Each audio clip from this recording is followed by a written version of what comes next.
Guys, just gonna be doing a little different video today. Seeing these been done on YouTube a billion times. Things I hate about my E30, so just want to do a little video. I got a few things I want to say about the car. I've had it for about 8 years. Here's what the car looks like. Just want to do a quick little video, just to do something different than my regular build videos and whatnot. Okay, so the first thing I want to talk about is probably the main thing that annoys me about the car. The car is an 89, so it's getting close to 30 years here pretty soon. It was actually made in the end months of 88, so it's getting pretty close. But I just want to talk about the one main thing that makes me mad about this car is the bodywork. I bought it from a couple who pretty much didn't give a shit about it. It was all beat up, as you can see from these pictures right here. They had it treated like shit. It was dirty inside. They really didn't give a fuck about it. But just want to go over some of the things on the body that I don't like about it. Like this front fender right here. It's creased somehow because they got in a wreck or something and ended up bending it. The front bumper was messed up, but I put a new valance and bumper on it like last year, I think. There's just plenty of spot. There's got some rust starting down here. You can't really see, but I got some rust starting down there on the fenders, at the bottom of the doors. I got like some rust right here. But it's been in Indiana for 25 years, so I've had to do a lot of things with the rust. I had to do on this side. I had to do the rear spring perch. On this side where the tube goes in for the fuel, I had to do that because the whole thing was rusted out, so I had to get that patched in. A couple other things I want to talk about. The rear valance, you can see it, it's all rusted out right here under the battery tray, which is pretty much a common thing for these cars. Not sure if you can see much, but that whole rear valance is pretty much messed up. It's all bent, it's rusted, it's dented on the side. The car has plenty of dents you probably can't see from the video, but this fender at one time was replaced, so it's a different color. It's also starting to rust right here and shit. Got some scratches. The hood, I'm not sure if I can actually show this in the video, but if you see the hood, you can see that it's kind of like, I don't know, it's bent. It's all like bent and easy to push down in the middle. That's been that way since I got the car. But it's pretty much the biggest thing is just the rust and the dents I've had to deal with, and I have plenty more dents to do. So that'll be addressed probably, maybe next year probably.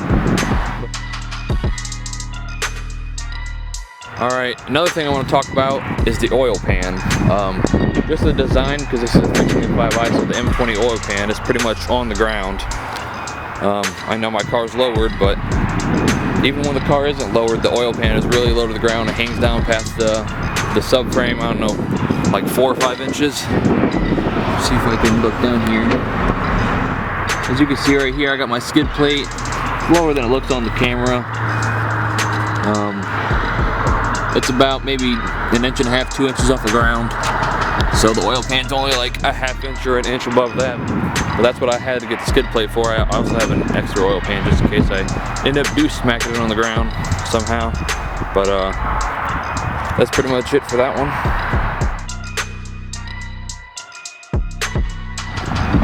Alright, so the third thing I want to talk about is the drivetrain in the car. I bought the car. It has an automatic in it, as you can see. So it's an auto.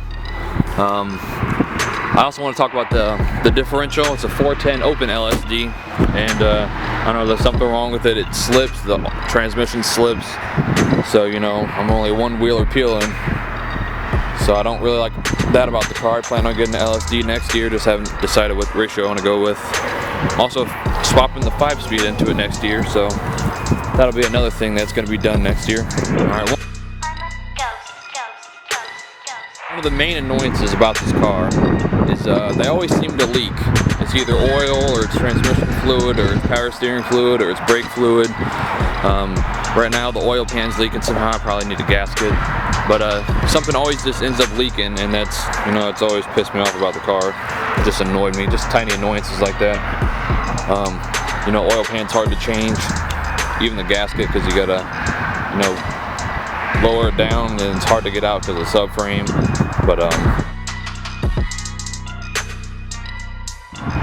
or hopefully all this traffic noise and all the wind noise isn't getting to us. But next thing is the sunroof. This has a sunroof. It's a manual sunroof. Most of these cars had sunroofs. The slick tops are ones that are a little more rare. Go inside the car. Alright, so you can see this panel's gone because I had to take it off because it was broken. Anyways, the sunroof panel leaks like a lot of these cars. I'm not sure where it's leaking at. I know my floorboard gets really wet. So it might be this track that comes down in here. I've tried to clear them out. I've tried to put wires down it to try to clean it out, but it still leaks, so I'll have to investigate that more and figure out what's up with that. But that pretty much just causes me to, I have to have a car cover when it's outside and it's raining. Otherwise, the floorboard's just gonna get soaked. So, and that just causes rust on the floorboards, which I don't want, which it probably already has from the years that it's been doing it. Alright, now another thing I want to address on this car, since I'm already in the car, is all the electrical problems that it has. They might be small things, but the main thing that I've been pissed off about the most is the cluster. These clusters are notorious for problems, since they're about 30 years old. The odometer doesn't work, so it's stuck on 245. So the car probably has maybe about, I'd say 260 to 265, because I haven't really drove it too much since it stopped working about, 2 years ago, because I don't drive the car all too much. The gas gauge doesn't work very well. Temperature gauge works. I don't know if I can turn this on, you could see it, but if I turn this on, turn the lights on, can't really see it, but this side works, that side doesn't work unless you smack it. But yeah, the cluster is probably the biggest problem that I have with the interior, with the electronics wise. Another thing I have to say is when I open the front doors, the lights that are up there, they do not come on. They only come on when one of the back doors opens, so I'm not sure if I need new sensors for the doors, but that's always annoyed me. None of that works. Another thing I want to go over is just this panel right here. It doesn't work at all. It's broken, so it's getting a Euro clock, so I don't really care.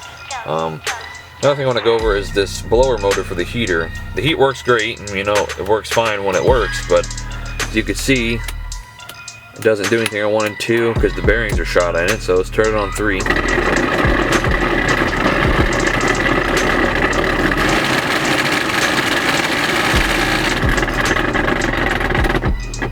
So the heat works fine, but the blower motor bearings are completely shot. They're pretty much about to break out of the entire dash. So this has been the second or third one I put on. I have to put another one on it. That's why I can't drive it in the winter, besides, not wanting to drive it. But that's pretty much it. So now I want to talk about the dreaded M20 idle. This car has had plenty of idle problems. It's pretty much temperamental like old cars are, but it just annoys the shit out of me that it idles fine, for months, and then it'll just start messing up idling. So let's see if it does it now.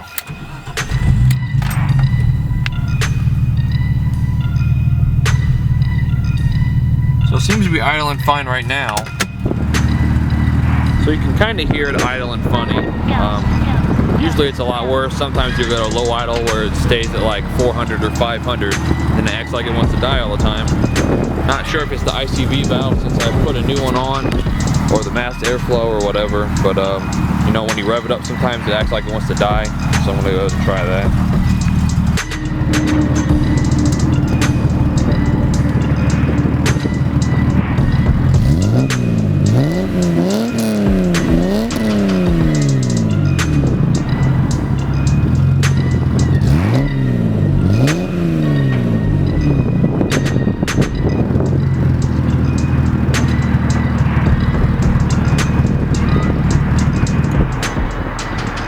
Alright, so it didn't do it that time, but it does it pretty much constantly. So that's just one thing that's really annoying me about the car. Alright guys, so that's pretty much the video. Those are the main things that annoy me about the car. I have plenty of things I love about the car, but I don't think I'm going to do that video this year. I think I'm going to wait a little bit to do that video because it's about to go in storage here in like a week, or a little bit less because it's about to start snowing. But that's pretty much the things I hate about the car. I mean, there's probably other things I could think of, but these are pretty much just the main ones that really piss me off about the car. Other than that, still love the car, wouldn't sell it for anything or trade it. Got a lot of things I'm going to be doing next year to it, hopefully, you know, depending on money and whatnot.